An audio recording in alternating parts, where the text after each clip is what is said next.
in pianura padana, che sappiamo essere uno dei terreni più inquinati del mondo. Mi sembra che la politica, come sempre la politica italiana, abbia dato sempre le solite risposte, cioè propagande inutili e poi alla fine risultati zero.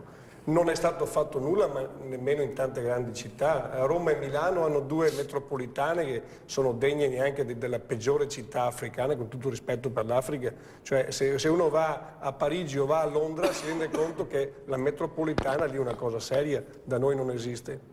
Abbiamo soluzioni alternative sempre per questione di poche risorse, come la città di Padova è stato fatto quel tram che alla fine per viaggiare a pieno regime aveva bisogno di 6.000 passeggeri, dai conti che mi dicono i cittadini padovani, e ne trasporta più o meno 2.000 ed è un costo per la città. Magari aver incentivato, e su questo do atto a Bitonci, magari il trasporto su bus ecologici avrebbe sicuramente favorito il trasporto urbano, anche perché prima il sindaco giustamente parlava di efficienza, i trasporti devono essere puntuali ed efficienti. Se abbiamo i bus o i treni che arrivano 2 ore di ritardo, serve a poco avere un trasporto pubblico di questo livello. All'auto. Esatto. Uno deve trovare un trasporto più competitivo per raggiungere la città in auto. Bisogna creare le premesse perché questo avvenga, anche dei parcheggi fuori città al limite, dove uno parcheggia l'auto e poi prende l'autobus. Io l'ho visto in Germania, l'ho visto in Svizzera, l'ho visto in tante altre realtà.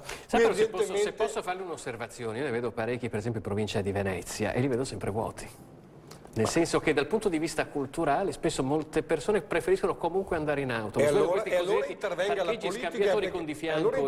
politica, perché se noi mettiamo una specie di tassa oppure un parcheggio che costa 10 euro all'ora per parcheggiare la macchina, nessuno va più in auto. Incentivi. Allora, qui deve intervenire la politica, se è una politica che vede avanti. Poi naturalmente bisogna pensare anche a un'altra cosa, perché il re dopo Vittorio Emanuele, citato dal generale, era un certo Agnelli, che ha privilegiato sempre il trasporto su gomma, perché anche i treni sono stati lasciati alla deriva perché non producevano utile per la grande azienda italiana Fiat, e allora bisognava per forza correre in auto. Anche questa non è una cosa secondaria, questa è una politica fatta per casa madre Fiat, che faceva auto.